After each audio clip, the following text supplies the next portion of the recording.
le shiur qu'on va faire Yerfo Shema Arav Ron Moshe Ben Aviva Ve'Lavdil Ben Chaim Ve'Ametim Léonishmat Meshulam Ben Tamar Ve'Chaim. La réussite de ma fille. Et la réussite Bezrat Hashem pour, on avait dit, De Keren, Simcha Rina Rachel Batrivka. Bezrat Hashem. Alors, on va reprendre le Tav Resh Vav, on avait juste démarré. On avait commencé le Aleph. Le Aleph, on va reprendre le Aleph, c'est pas grave parce que c'est quelque chose de fondamental, il y a une grande erreur là-dessus.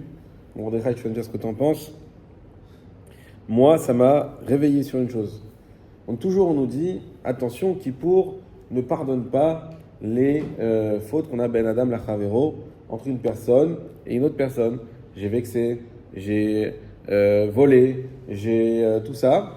Alors, on avait déjà fait le Mishnah Berurah qui nous disait que ça, c'est les premières fautes qui arrivent à Kippour et qui nous accusent en tout premier. Donc, absolument dire pardon. Mais Mishnah Berurah, il pose une question. Vous vous rappelez, on l'avait fait déjà la semaine dernière, lundi. Et il dit, mais je comprends pas. Pourquoi on dit aux gens de faire ça avant Kippour ? Faites ça à d'autres moments. On te dit, quand tu vexes quelqu'un, vas-y. Quand tu as volé, rends l'objet du vol. Il faut faire tout de suite. Pourquoi Dafka Kippour ? Alors regardez, on va lire le Shulchan Aruch et regardez comment on va être médaillé du Shulchan Aruch. On va découvrir quelque chose qui est vraiment, vraiment important. Averot, chez Ben, alors je vais relire le titre. Adam, chez Fasfes, Adam Chavero, Berev Yom Kippourim, Ubo Arba Seifim. Une personne, elle doit, on va dire, Fasfes, ça veut dire calmer. Calmer une personne, qu'elle a, donc un homme doit calmer son ami. Il y a un autre mot que calmer qui est mieux, mais apaiser exactement. C'est pas s'énerver, non ? Non, c'est l'inverse. Ah, c'est l'inverse. Be'erev Yom Kippourim, la veille de Kippour. Alors c'est bizarre, on dit ça de faire la veille de Kippour. Averot chez Ben Adam la Chavero, les Averot qu'il y a entre un homme et son ami, En Yom Kippour Mechaper, Ad Shefasfeno, l'homme Yom Kippour ne pardonne pas jusqu'à qu'il ait calmé, apaisé son ami. Ve'afilu lo iknito ela bedvarim, c'est vrai que les faïso. Et même si il ne l'a atteint que par des paroles, c'est-à-dire pas le vol c'est par excellence Ben Adam Lachavero, mais il y a aussi que par des paroles, là aussi, il faut l'excuser. Alors, si on est médouillac dans les mots, il n'y a pas écrit que Kippour ne pardonne pas. Il y a écrit que Kippour ne pardonne qu'à partir du moment où en gros l'autre personne nous a pardonné. Et le Mishnah Berurah, là-dessus il va, et il interprète, et il dit, mais ça veut dire quoi ? Ça veut dire que oui, on a une capara à faire à Kippour sur ça. Pourquoi ? Parce qu'une personne qui vole, par exemple, je préserve, c'est vrai que c'est Ben Adam Lachavero, mais c'est aussi Ben Adam Lamakom. Dieu, il a écrit dans la Torah, il ne faut pas voler. Donc quand tu voles, non seulement tu fais une avéra entre toi et ton ami, mais tu fais aussi une avéra auprès d'Akadosh Baruch Hu. Et c'est pour ça qu'on dit qu'à Kippour, Dafka, on va vraiment essayer de tout pardonner, de se faire pardonner. Pourquoi ? Parce qu'à Kippour, on veut avoir accès à la tchouva complète. Et pour avoir accès à cette tchouva d'avoir fait du mal aux autres, il faut d'abord que l'autre m'ait pardonné. Mais ça ne suffit pas qu'il m'ait pardonné. Il faut aussi que Dieu me pardonne. Et donc il y a une grande erreur là-dessus. Tellement on a insisté aux gens de dire attention, Kippour n'est pas Mechaper, n'est pas Mechaper. Mais sûr qu'il est Mechaper. C'est pas qu'il n'est pas Mechaper seul. Mais c'est quelqu'un qui va dire pardon et qui ne fait pas tchouva auprès d'Hachem pour ça. Il lui manque une part de la tchouva. Il faut les deux. Il faut les deux. Et ça, c'est pas évident. C'est pas ce qu'on a tous en tête. Donc faire attention que bien sûr que Kippour, on demande pardon à Hachem pour ce qu'on a pu faire, de s'énerver contre quelqu'un, d'humilier quelqu'un, d'avoir crié sur quelqu'un, peu importe, d'avoir évidemment, si on a volé, etc., et ben, d'avoir envié, comme c'est écrit dans les 10 commandements. Donc bien sûr qu'il faut demander à Hachem pardon sur ça. Mais ce qu'on dit, le chidouche, que sur ça on a insisté pendant des années, c'est aussi avant, il faut demander pardon à la personne. Alors, ce qui est étonnant, c'est qu'on ne demande pas pardon avant Rosh Hashanah. Parce que finalement, on est jugé à Rosh Hashanah. Ça, c'est la question classique qui revient toujours. Pourquoi on a d'abord Rosh Hashanah et après Kippour ? De manière générale. Là, tu parles pour Ben Lamakom ou Madame Lamakom. On aurait dû avoir Kippour d'abord pour se faire pardonner et ensuite Rosh Hashanah. Non, parce qu'en fait, tu as un jugement. Au pire des cas, si le jugement il était mauvais, tu as un Yom Kippour qui va effacer tout, quoi, qui va... Non, on dit pas. Hachem, il va te pardonner, donc tu repars à zéro, tu remets les compteurs à zéro. Moi, j'ai une image, c'est-à-dire, par exemple, on décide de ce que tu vas gagner et ce que tu vas perdre.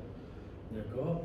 Ça, c'est à Rosh Hashanah. Maintenant, à Kippour, ce que tu vas perdre, par exemple, tu peux le perdre en tzedaka, tu peux en donnant de la tzedaka, donc en faisant finalement une misa, d'accord? Ou bien tu peux avoir une amende des impôts. Donc, tu vois ce que je veux dire? C'est joli ce que tu dis, bien sûr. Ça, c'est un principe général, même quand des fois on fait des efforts. Par exemple, on fait des efforts pour organiser une sortie au cotel. On peut se dire, et bien à la finale, on sait que, effectivement, dans les cieux, tous ces efforts que tu fais pour une mitzvah, à la finale, ça t'enlève des efforts ailleurs qui auraient pu être sur quelque chose d'autre. Il y a quelque chose de mauvais. Et donc, c'est pour ça, effectivement, il y a cet équilibre-là. Ce que tu dis, c'est magnifique.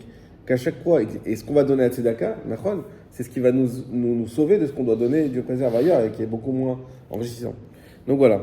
En tout cas, ça c'était le Hidush. Veimeno mitpayes barishona, yarzor ve'eler pam shenia ou shlishit. Et si il n'a pas réussi à l'apaiser la première fois, alors il continue à y aller 2 fois et jusqu'à une 3e fois. Ou bechol pam ikach imo shlosha anashim. Et à chaque fois, il faut aller avec 3 personnes. Veimeno mitpayes beshosh pamim eno zakoklo. Et si il n'a pas réussi à l'apaiser au bout de 3 fois, alors il n'est plus obligé. Donc, ce qui veut dire que, tout simplement, lorsque j'ai fait une chose pour laquelle j'ai sincèrement besoin de me faire excuser, alors je dois aller, ça ne suffit pas d'aller, il faut aller avec des autres personnes.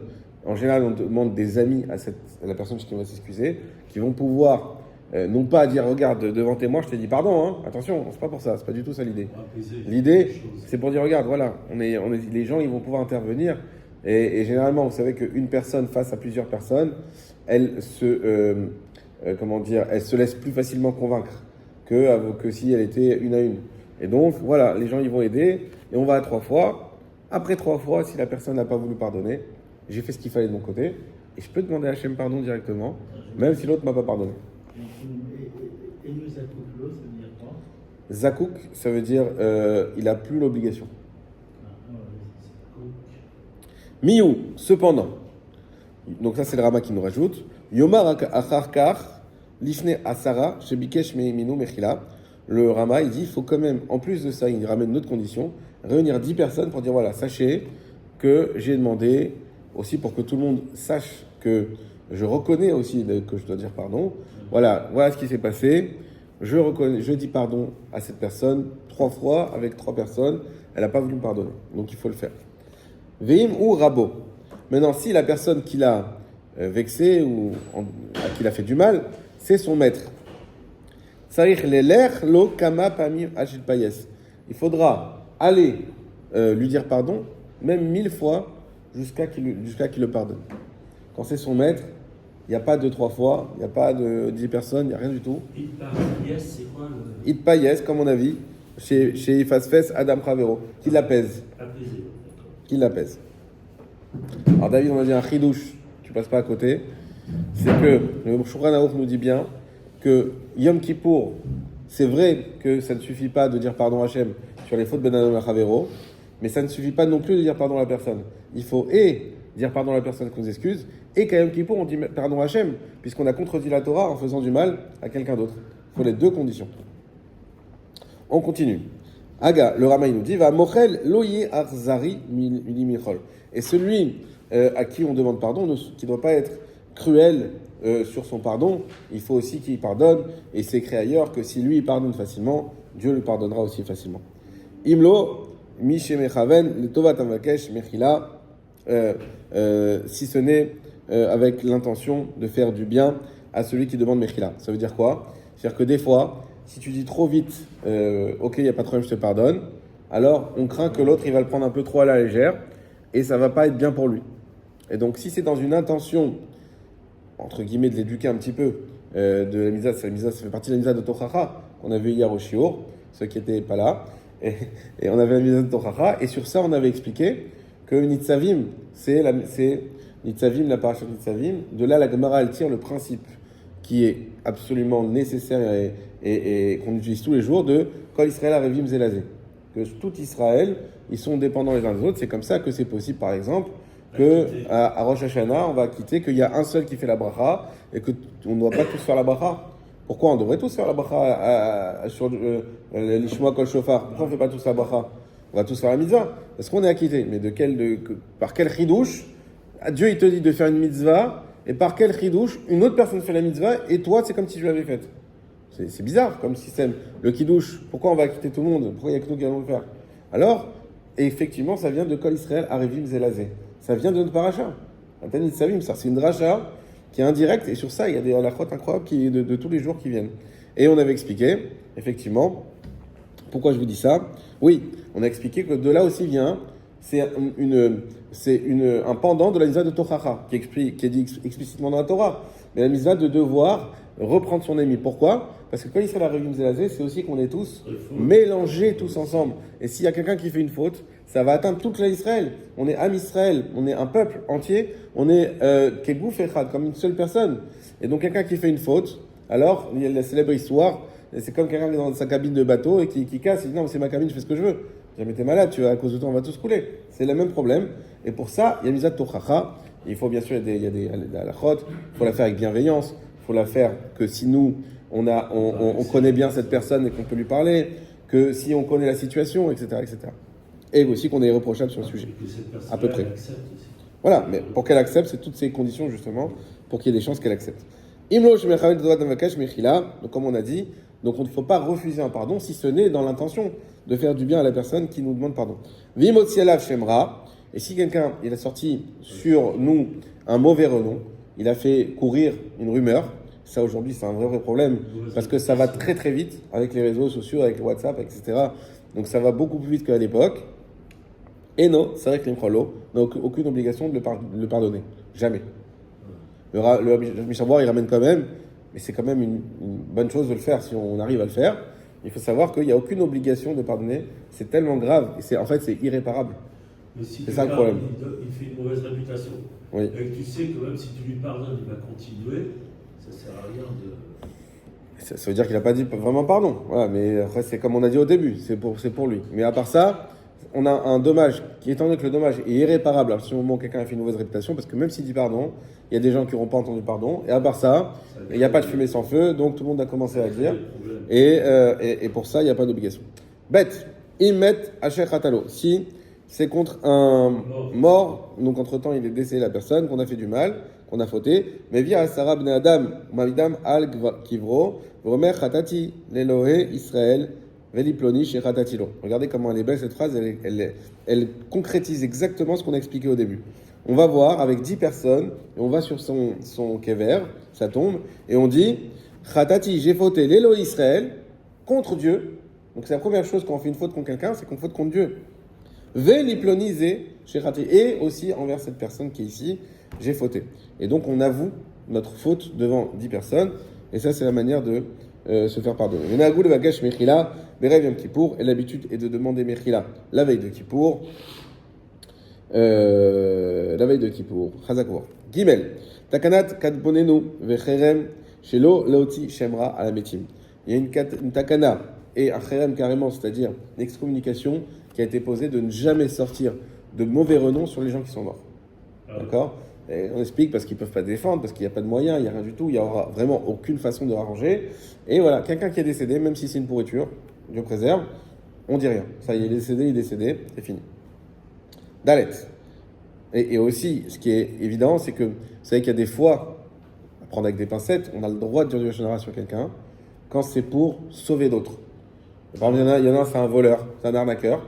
Dire voilà, attention, c'est un arnaqueur, je me suis fait arnaquer pour pas que un tel, il se fasse arnaquer. On a le droit de le dire dans deux situations, soit dans le commerce, parce que c'est important, soit dans le mariage. Le mariage, exactement, Shidochim. Et Shidochim, quand il fait une enquête sur une personne, il ne va pas dire non, t'inquiète, tout va bien, il est super. Attends, fais attention parce que l'autre, il va passer sa vie avec. Donc il ne faut pas dire n'importe quoi. S'il y a des trucs à dire, il faut le dire. D'accord ? Et donc, quand c'est pour une utilité, dans ces conditions très exceptionnelles, on peut. Yachol, lidbol, velilkot, matai shirtse, rak shiye kodem alayla. On aura le droit de faire le mikvé et de faire malkout. Malkout, c'est on prend la flagellation lorsqu'il veut, tant que c'est avant la nuit. On parle avant la nuit de Kippour. Là, on n'a plus le droit de se baigner. Ve'eno va'ech à la tvila, et on ne fait pas la bracha sur la tvila. Le Mishnah Moura, il nous précise, effectivement, puisque il dit que le Shulchan Aruch, il a un petit peu sauté une étape, c'est quoi qu'on peut et pourquoi il faudrait. Et il ramène le minag, effectivement, de faire le mikvé avant Kippour. Il y a une marloquette, c'est quoi le but de ce mikvé entre les Rishonim? Il y en a qui disent que c'est à cause de Keri. Keri, c'est-à-dire si on peut avoir des pertes séminales qu'on a pu avoir. Et il y en a qui disent que c'est pour Tchouva. En général, le mikvé, ça permet de faire Tchouva. Comme à Rosh Hashanah. Alors justement, il y a une différence avec Rosh Hashanah. C'est quoi la différence? C'est que ceux qui disent que c'est Keri, ils disent, écoute, si tu as déjà fait à Rosh Hashanah, et entre-temps, il s'est passé une semaine, tout s'est bien passé, pas besoin de retourner, parce que c'est pour Keri. Ceux qui disent Tchouva, non. Ils disent non, il faut faire et Rosh Hashanah, et aussi Kippour, parce que c'est pas un rapport à ce qui s'est passé ou pas passé. Et donc, comme c'est Tchouva, alors, il faut aller, même avant Kippour. Et Malkout, pareil, vous savez, on a l'habitude, généralement c'est les Chabad qui le font, ils sont devant les mikvés avec une ceinture. Il y en a qui aiment bien faire mal, d'autres non.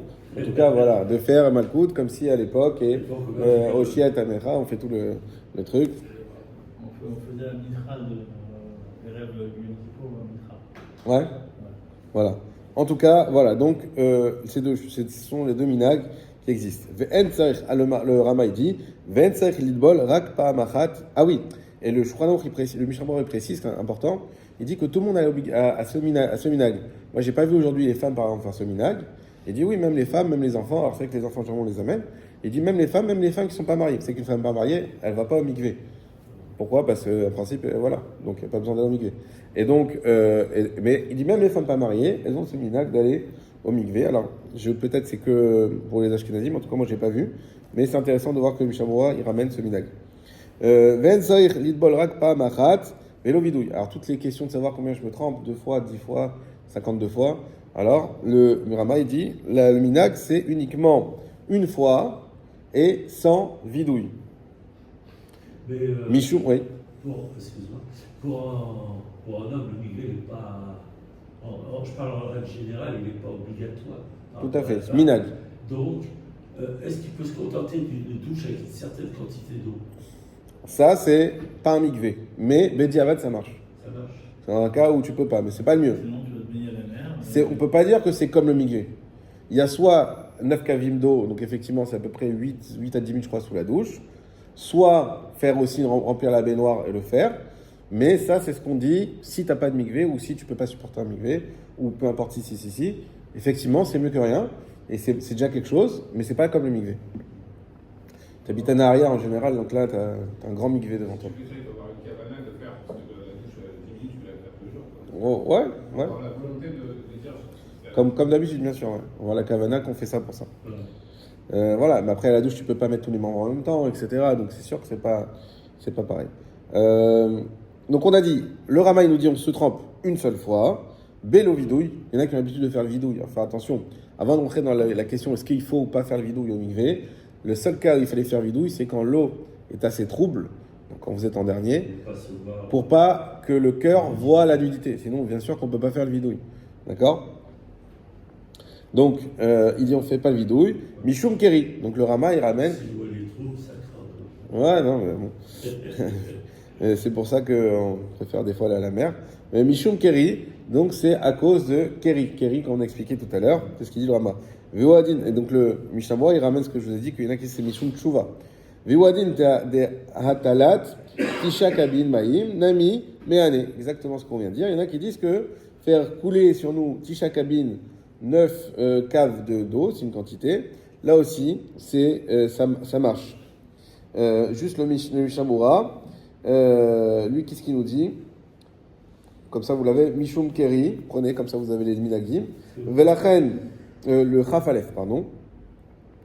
Chafalef, avant-dernier, troisième avant-dernier. Mishum Keri, Lachen, c'est pour ça, Daipa Machat, ça suffit une fois, parce qu'à cause de Keri, une fois suffit. Vegam, Ensech les vidouilles, c'est pour ça qu'on n'a pas besoin de bidouille.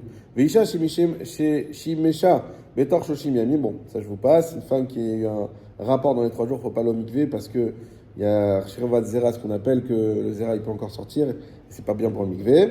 Veishon Dam Tvila, Mishum Tshuva, Utvize Yesh, donc j'ai sauté tout ce qui est entre crochets.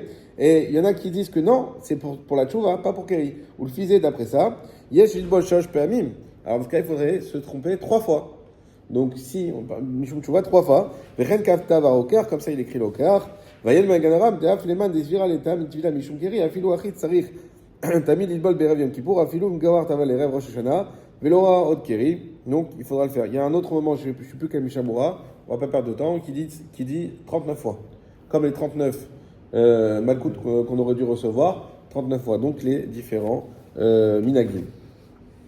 Yachol Idbol, ça on a déjà dit.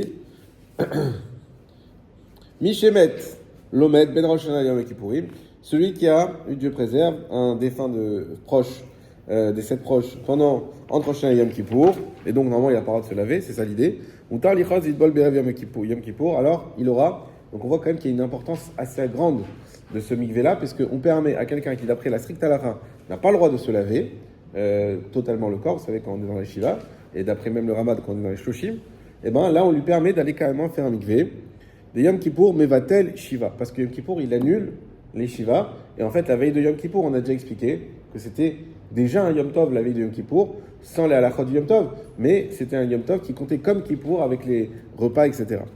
Afalpi shenagu shelo lichot koshloshim vilat mitzvah mutar. Et même si c'est vrai qu'on n'a pas le droit normalement de se laver pendant tous les 30 jours, ça c'est d'après le Rama, tfilat mitzvah mutar, une villa de mitzvah on a le droit. Donc on voit que cette villa de Kippour, elle a quand même un nom de mitzvah. C'est pas obligatoire, mais on lui donne un petit nom quand même de mitzvah, ça veut dire il y a un ordre. Tavresh Zain, on continue. Siman 607.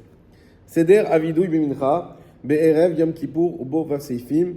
Le Seder du Vidouy de Mincha et la veille de Kippour, il y a dedans 6 chapitres. Aleph. Tsarich Eleid Vadot Bemincha, Kodem Seudat Amafseket. On doit faire le Vidouy à Mincha. Donc, comme vous savez que Kippour, on fait Mincha Gdola, on fait Mincha To, pour pouvoir faire justement ce vidouille-là, parce que sinon on n'aurait pas le droit, comme on est la veille d'un Yom Tov et même d'un Shabbat, c'est dans la Mida, et avant Soudat Amav Seket. Pourquoi? Eh bien parce que les Khamim, ils ont dit, on craint qu'une personne, pendant la Soudat Amav Seket, Dieu préserve, elle s'étouffe, et qu'elle décède, et qu'elle arrive, ça c'est le pire moment, parce que tu as accumulé toutes les avérotes jusqu'aux dernières secondes, et sans pouvoir, et donc pour éviter ça, on lui fait déjà un petit vidouille à Mincha Gdola. Comme ça, si ça arrivait, il a déjà pu effacer les fautes et faire teshuva. Haga, le Rama, il ramène. Viachid omro achar shegamar tfilato. Et une personne qui prie seule dira, après sa tfila, ou shliar tzibour omro beyom kippour betoch tfila. Et le shliar tzibour, lui, dira le jour de Kippour dans la tfila. Bet, en tzarich lefaret achet. On n'est pas obligé, donc, durant ce vidouille-là, de les faret achet. Les faret achet, c'est une notion qui est vraiment importante, qui est difficile, mais importante. C'est qu'à Kippour, on doit arriver avec une liste. Une liste. Une liste des fautes. Il y a un moment, il faut faire, même si on n'a vraiment pas le temps à ce moment-là, parce qu'on est pris dans tellement d'occupations, des fêtes, etc. Mais malgré tout, il faut un temps, même petit, où on fait une liste des fautes. Les choses qui nous viennent, parce qu'on ne peut pas faire tchouva si on n'arrive pas à avoir en tête les choses sur lesquelles faire tchouva. Alors c'est bien beau, Avinu, Pachanu, etc., mais Hachamnu, mais le problème c'est quoi? C'est que ça, c'est global, c'est général. Alors, on va dire que ça c'est un bédiavad, c'est bon, ok, au moins on essaie de tout dire.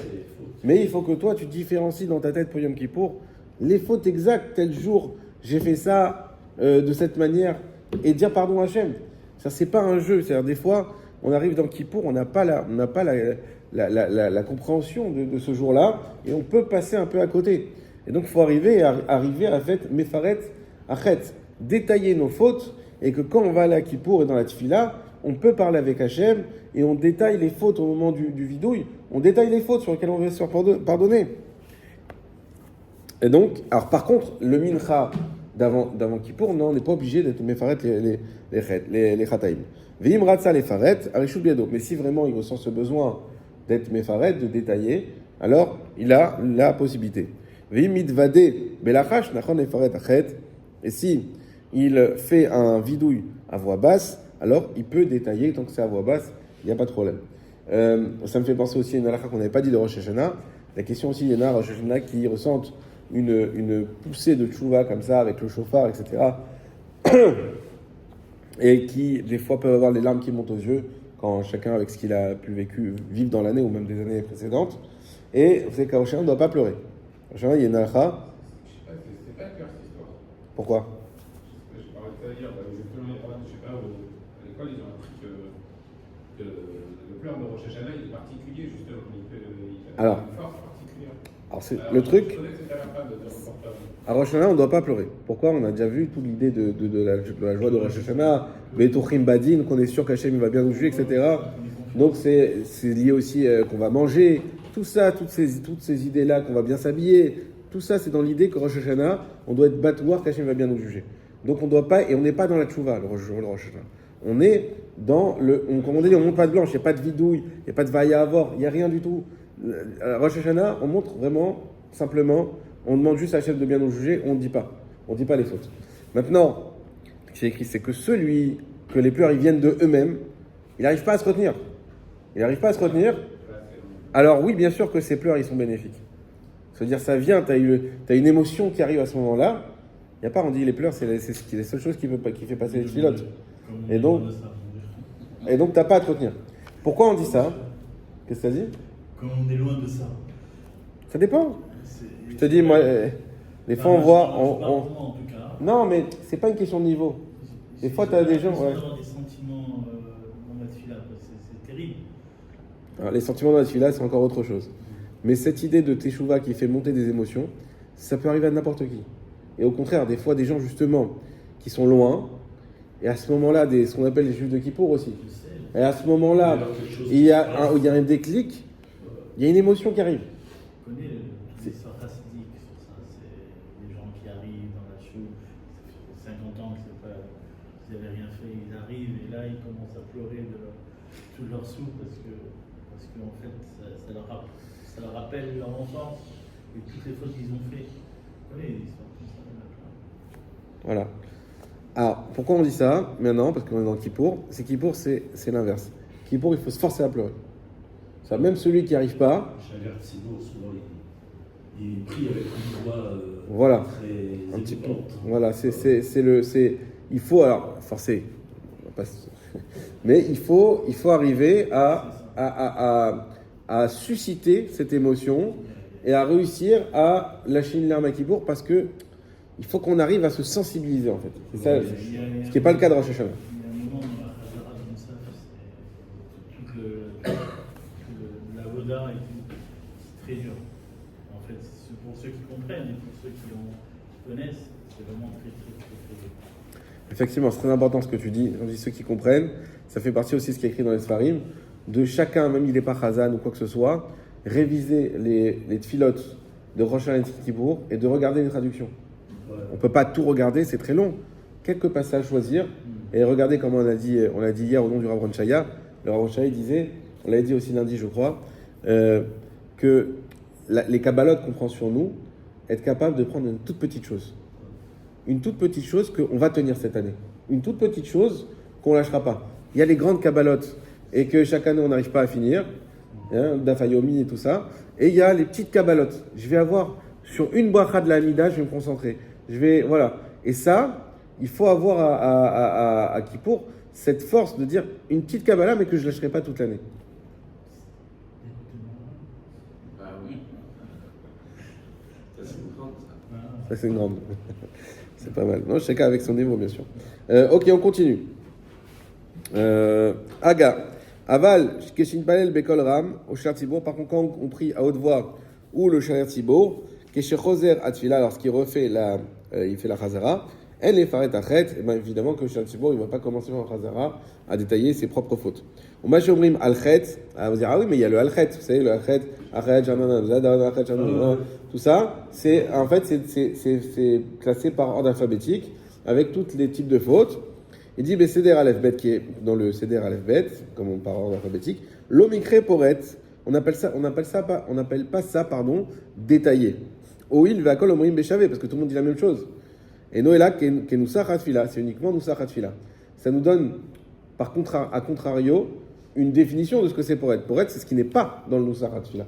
Donc comme ça, ce qu'on a expliqué tout à l'heure, qu'à Kippour, il faut que j'ai une discussion avec Hachem sur pas ce qui est écrit, mais en plus, je dois détailler mes propres fautes. Tsarir Gimel. Tsarir l'idvadot me'umad, ve'afilu ki shamale me'shir tzibur, ve'idvadak var tsarir la mode. Dès qu'on fait le vidouille, que ça soit le nôtre, évidemment, ou même dans la Chazara, il faut être à ce moment-là debout. Alors, vous savez que la Chazara, c'est une marloquette. Est-ce qu'il faut être, de manière générale, debout sur la Chazara ou pas? Une marloquette dans la Gemara. Pourquoi? Parce qu'on a vu que à Rabban Gamliel, il s'asseyait à Yom Kippour, justement. Il s'asseyait pendant la Chazara. Et il y a une discussion. Est-ce qu'il s'asseyait parce qu'on a le droit de s'asseoir pendant la Mida, en général, ou est-ce que s'asseyait d'Afka parce que c'était Kippour, et que Kippour, comme on est en train de jeûner, alors on a le droit que dans ce cas-là uniquement de s'asseoir? C'est une marloquette Sfaradim Ashkenazim. Les Sfaradim ont dit qu'on a le droit de s'asseoir pendant la Mida, la Chazara, et les Ashkenazim disent non, il faut rester debout toute la Chazara. Néanmoins, je crois il dit que celui qui reste debout, t'as voilà la bracha. C'est pas non plus exclu de le faire même pour un Séfarad. Et maintenant, il y a des cas où pour tout le monde, il faut être debout, même pour les Sfaradim. Par exemple, les Alchet. Quand on est dans les vidouilles, il faut se lever à ce moment-là, même si on est fatigué et tout, sauf si bien sûr on est malade ou quoi, on ne parle pas de ça. Dans ce cas-là, il faut se lever et faire le vidouille debout. Aga, v'yarzor v'idvadeh v'shel hatzibur. Et il faudra donc refaire ça aussi pendant Kippour. On refait tous ensemble, au moment de la Chazara, le vidouille. Veikar avidouille ou avala na'achnu chatanu, etc. Ça, c'est l'essentiel du vidouille. Dalet. Anot sheidvada alehem b'yom kippurim shavar velo shana alehem. Avonot, pardon. Les fautes, ça c'est une très bonne halakha. Sheidvada alehem, que il a demandé pardon déjà dessus, b'yom kippurim shavar, sur un Yom Kippour qui est passé. Velo shana alehem, il les a pas changés. Donc, il a déjà dit pardon, et finalement il a continué à faire sa avera. On le dit ça aussi dans le céder du vidouille. On dit Amonat chez Yom Kippurim she'avra, Yom Kippurim she'avo alehem, ou les shalom. Donc on demande à Kadosh Baruch Hu de prendre en compte toutes les avéras qu'on a fait, de toutes les fautes qui sont passées, et même pour jusqu'à Yom Kippour d'après, de nous laisser en shalom, etc. Et donc maintenant la question c'est quoi? Est-ce que tu peux venir devant Hachem et dire voilà, si tu vas devant un juge, il te donne une punition, une sentence sous condition, et qu'après tu réitères, tu es récidiviste, tu retournes devant le juge, c'est fini. Alors là, est-ce qu'on peut arriver à avoir l'insolence, entre guillemets, devant Hachem, dire voilà, Hachem, voilà, je prends sur moi de plus m'énerver, et après l'année, on n'a fait que s'énerver pour un oui ou pour un non, et arriver encore à Kippour d'après, dire à Hachem, je prends sur moi de plus je m'excuse de m'être énervé. Alors la question, elle se pose. Afil ou achil, il nous dit, même comme ça, Yachol Larzor, Lidot Alehem, on peut quand même redemander pardon et compter un petit peu sur la miséricorde d'Hachem, la Rahmanout. Et bien sûr, tout ça, c'est quand on est sincère, évidemment. He, bitfilat mincha terev yom kippour, eno chotem bavidouy shacharea. Dans la tfila de mincha de Erev Kippour, on ne conclura pas par le vidouille. Il n'y a pas Hachamou magasin, tout ça, on ne fait pas dans la tfila de Erev Yom Kippour. C'est que le vidouille, il y a juste le halchet. C'est celui de la Mida, c'est tout. Voilà, exactement. C'est pas après. Non, mais il n'y a pas Hachamou magasin. Voilà. Hein, le Rama il nous dit Ven Hacheler Tzibour, Marzir Avidouille Mincha, Hacheler Tzibour lui, donc ne fera pas, ne reviendra pas, parce qu'en fait il y a le vidouille dans la tfila, on fait à voix basse. À voix basse, mais pas ni après la tfila, comme on fait d'habitude à Mincha. D'habitude il y a le vidouille après la Mida. Celui-là on le fait pas, et on fait pas non plus le Chazan, il refait pas ce vidouille qu'on aura fait à voix basse. Et la mitpej Shmone Esrei, Kivshar Yimot Hashana, ne y fera plutôt le Shmone Esrei, la tfila, comme les autres jours de l'année. Ven omrim avinu malkenu, vechol sheken tachanun, et on ne dit pas avinu malkenu, et à plus forte raison qu'on ne fait pas le tachanim. Vav, kol akal lokim malkot arbaim, achat vet mincha, shemitorkach iten el libo la shuv me averot shebeyado. Tout le kaal prend 14 coups de fouet, après la tfila de mincha, puisque, ah oui, on l'a pas dit sur le mikvé, parce que c'est dans Mishnah Bora, la question à quelle heure il faut faire le mikvé. Sur ça, il y a différents.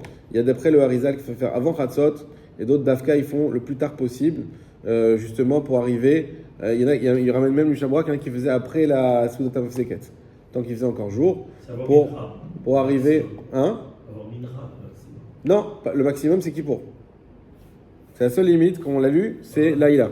C'est même, voilà, c'est Kippour. Donc c'est à partir de Kippour, on n'a pas le droit de se tremper ni rien. Maintenant, quand est-ce que c'est le mieux? Il y a différents avis. on reprend là, on s'est arrêté. L'Itiad Mincha, Enochotem et Vidou, Isharkea, Venchar Tzipos, on l'a déjà dit. Vav, Kolakal, Loki, Malkot, voilà.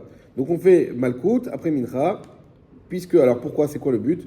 Chez Mitorkar, Iten El Libo, que chacun prenne à cœur la chouve, mais Avarot chez Beado, pour revenir sur la Averot qu'on fait. C'est une fois de plus un élément de prise de conscience sur la Averot qu'on a fait. Aga, Benagou, Shanilke, Omer, Vidouille, Bécha, Shenilke, pardon.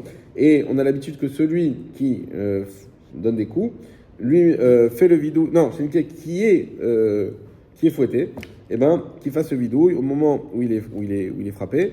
Va malke Omer, et le malke dit, Veo Rachum, etc. Shalosh Pamim, 3 fois. Shem, Shloshim, pour arriver, donc il y a 10 mots, comme ça on arrive à 30. Shloshim et Tesha, pardon, 39. Tevot, Keneget, ah oui, sur le passouk, il y a 39 lettres. Keneget, Shloshim et Tesha Makot, comme les 39 coups qu'on doit recevoir. Venagul Alkot, Birtsua, Kol, Deu, Denorak, Zikron et Malkot, Vikar, Retsua, Shel Egel, Al, Derer, Shenemar, Yada, Shor, Koneu. On a l'habitude de faire avec une ceinture, puisque c'est uniquement un zikaron. On ne va pas prendre un vrai fouet, ne vous inquiétez pas. Et l'essentiel, c'est de prendre quelque chose en cuir, comme c'est écrit dans le passouk, en cuir de Hegel, de veau, comme c'est écrit Yada Shor Koneu dans le passouk. Et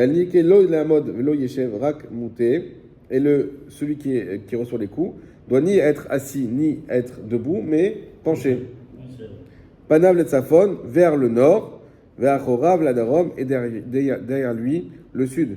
Yom Kippour, Eno Mechaper, et là, Alashavim, Amaaminim, Mechaparato, et le très important, Kippour ne pardonne que ceux qui croient au pardon. Ça, c'est important parce que il y a des gens, ils ne croient pas au pardon. Ils te disent, non, mais lui ou tel, ou moi, j'ai fait trop, c'est trop tard. Alors, ça fait partie de la Emouna aussi. Ça, c'est un élément de l'Emouna qu'on ne parle pas souvent. Croire en Hachem, que Hachem, il peut pardonner. Aval, Amavet, Bo, Umarchev, Belibo, Ma Moili, Yom Kippour Ze, et non Mechaperlo. Celui qui se dit, mais qu'est-ce que ça peut me faire, Kippour, ça sert à rien, c'est juste une journée de 24 heures, pourquoi ça pourrait.